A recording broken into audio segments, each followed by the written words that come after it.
Assalamualaikum warahmatullahi wabarakatuh. Alhamdulillahirabbil alamin wa bihi nasta'in ala umurid dunya waddin wala haula wala quwata illa billahil aliyil azim. Pertama-tama yang saya hormati dosen pengampu mata kuliah filsafat ilmu Ibu Rabiatus Siddiqiyah MH dan teman-teman yang saya cintai. Saya Wardatul Jannah dari program studi komunikasi dan penyiaran Islam Institut Agama Islam Al-Qadiri Jember. Di sini saya akan menjelaskan makalah tentang sejarah perkembangan ilmu pengetahuan. Berbicara tentang sejarah, sejarah merupakan gambaran peristiwa pada masa lampau, di mana sejarah tidak hanya mengungkap sejarah perjuangan suatu bangsa, melainkan sejarah juga mengungkapkan peradaban manusia. Sejarah juga mengungkapkan tentang perkembangan ilmu pengetahuan, bagaimana ilmu pengetahuan itu bisa berkembang sampai saat ini. Cakupan dalam sejarah ilmu pengetahuan sangat luas dan panjang. Idealnya sejarah adalah rekam jejak semua rentetan peristiwa yang telah terjadi, yang berfungsi untuk mengungkapkan segala sesuatu sesuai fakta yang ada tanpa adanya distorsi atau penyimpangan sedikit pun. Namun dalam kenyataannya, terkadang sejarah hanya mengungkapkan sepenggal saja atau utuh dari rentetan peristiwa tersebut. Apalagi sejarah atau periodisasi perkembangan ilmu pengetahuan yang merupakan faktor penting dalam kehidupan manusia. Rasa ingin tahu manusia yang ingin berkembang menjadi penyebab utama perkembangan ilmu pengetahuan yang tidak lepas dari pemikiran para filsuf. Dan perkembangan ilmu pengetahuan dari setiap zaman memiliki cirinya masing-masing. Dalam perkembangannya, periodisasi perkembangan ilmu pengetahuan dibedakan menjadi 4 periode, yakni pertama periode zaman Yunani kuno, yang kedua periode zaman Islam, yang ketiga periode Renaissance atau modern, yang terakhir periode kontemporer. Yang pertama, periode Yunani kuno. Yunani adalah tempat bersejarah di mana bangsa memiliki peradaban. Oleh karenanya, Yunani kuno sangat identik dengan filsafat yang merupakan induk dari ilmu pengetahuan. Seiring berkembangnya waktu, filsafat dijadikan sebagai landasan berpikir oleh bangsa Yunani untuk menggali ilmu pengetahuan, sehingga berkembang ke generasi-generasi selanjutnya. Sehingga periode ini diibaratkan sebagai pintu pembuka aneka ragam disiplin ilmu. Pada zaman ini, filsafat tumbuh dengan subur dan mencapai puncak kejayaannya atau zaman keemasannya. Zaman ini berlangsung dari abad 6 sebelum Masehi sampai dengan abad 6 Masehi. Pada zaman ini banyak bermunculan ilmuwan yang terkenal, antara lain Thales. Thales berasal dari Miletus, sebuah daerah Asia kecil di Yunani kuno. Ia diperkirakan lahir sekitar 546 sebelum Masehi dan meninggal sekitar tahun 624 Masehi. Thales dikenal banyak orang melalui cerita rakyatnya. Filosof pertama yang mengkaji tentang asal-usul alam adalah Thales, sehingga ia digelari sebagai bapak filsafat karena orang yang mula berfilsafat. Yang kedua, Pythagoras. Pythagoras lahir di Samos, tetapi kemudian pindah ke Italia. Ia dikenal sebagai matematikawan, filsuf Yunani yang terkenal dengan teoremanya. Ia juga disebut sebagai bapak bilangan. Salah satu peninggalan Pythagoras yang terkenal adalah teorema Pythagoras, yang sering kita kenal dalam pelajaran matematika. Yang ketiga, Socrates. Socrates lahir di Athena dan merupakan generasi pertama dari para filsuf besar, yaitu Socrates, Plato, Thales, dan Aristoteles. Karena itu Socrates dikenal sebagai bapak filsafat moral. Yang keempat, Plato. Plato merupakan murid dari Socrates dan guru Aristoteles. Karya yang paling dikenal adalah Republik, di mana ia menguraikan pandangannya pada keadaan ideal. Plato hidup di awal tahun keempat sebelum Masehi. Plato merupakan seorang filsuf yang paling tua, sehingga tulisan-tulisannya masih menghiasi dunia pendidikan saat ini. Yang kelima, Aristoteles. Ia merupakan filsuf Yunani. Ia merupakan murid dari Plato dan sekaligus guru dari Alexander Agung. Ia memberikan kontribusi di bidang metafisika, fisika, etika, politik, dan ilmu kedokteran serta ilmu alam. Masa keemasan terjadi pada masa Aristoteles pada tahun 384 sampai 392 sebelum Masehi.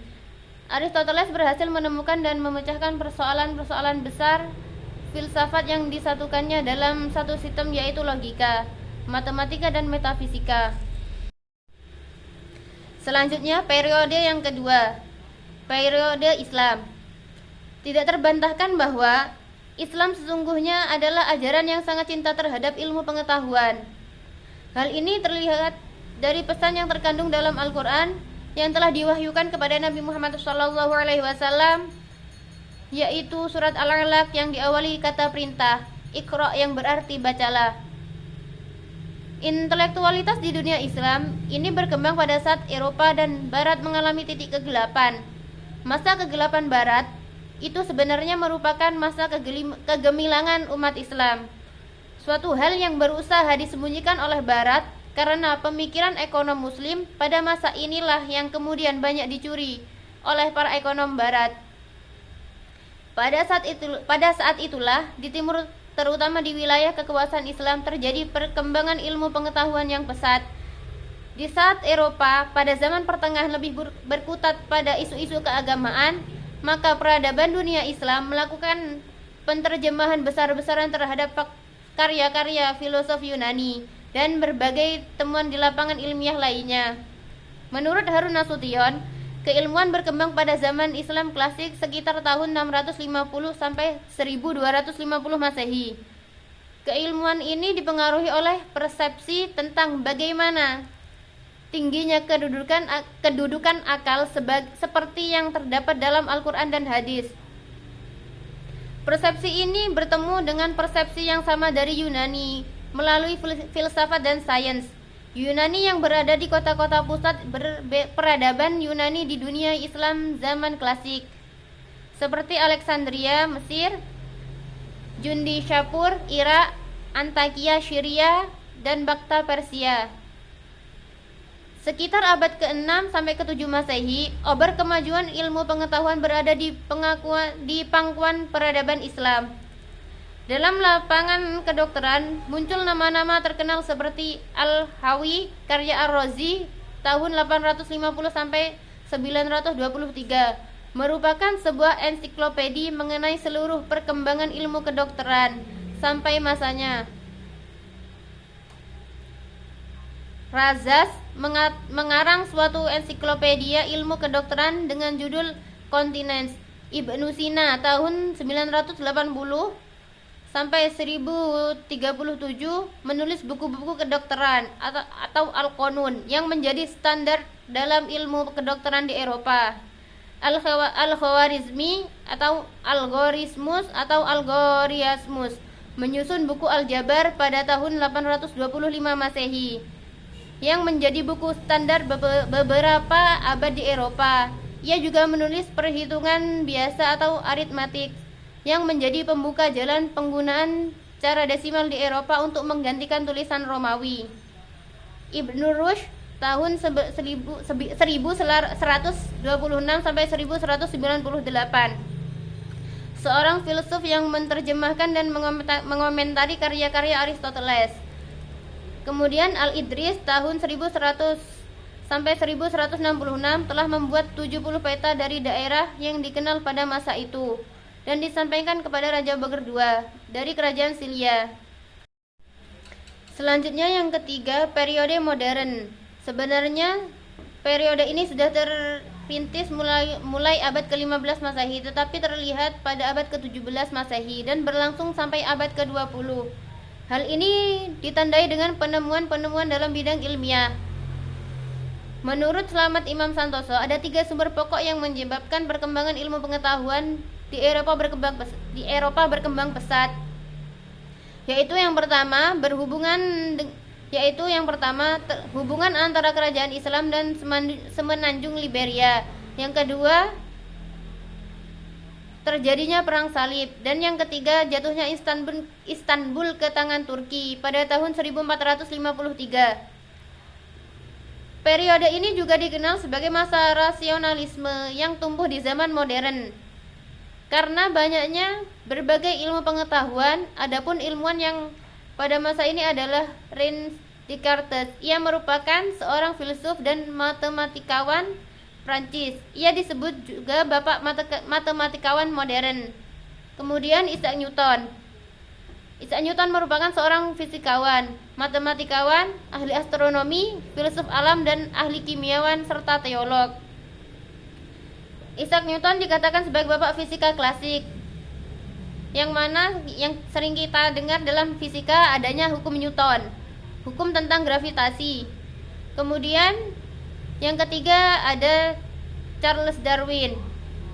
Charles Darwin adalah seorang naturalis yang teori revolusionernya meletakkan landasan bagi teori evolusi modern dengan prinsip garis yang sama, dan menganjurkan seleksi alam sebagai mekanismenya.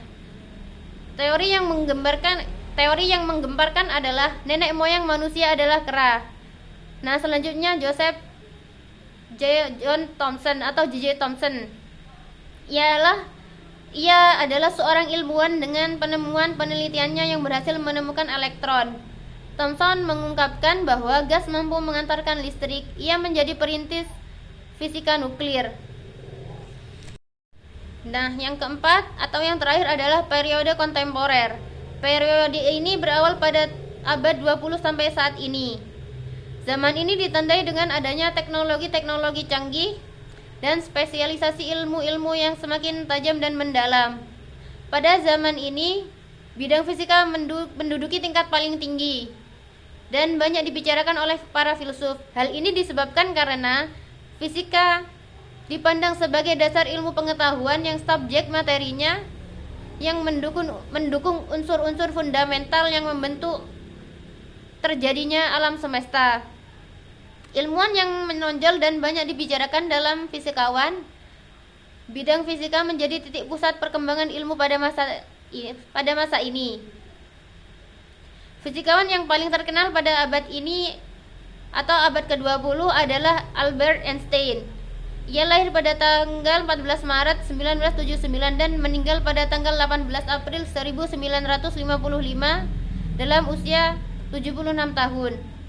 Albert Einstein adalah seorang ilmuwan fisika. Dia mengemukakan teori relativitas dan juga banyak menyumbang bagi pengembangan mekanika kuantum, mekanika statistik, dan kosmolog. Demikian materi yang saya sampaikan, semoga bermanfaat. Wassalamualaikum warahmatullahi wabarakatuh.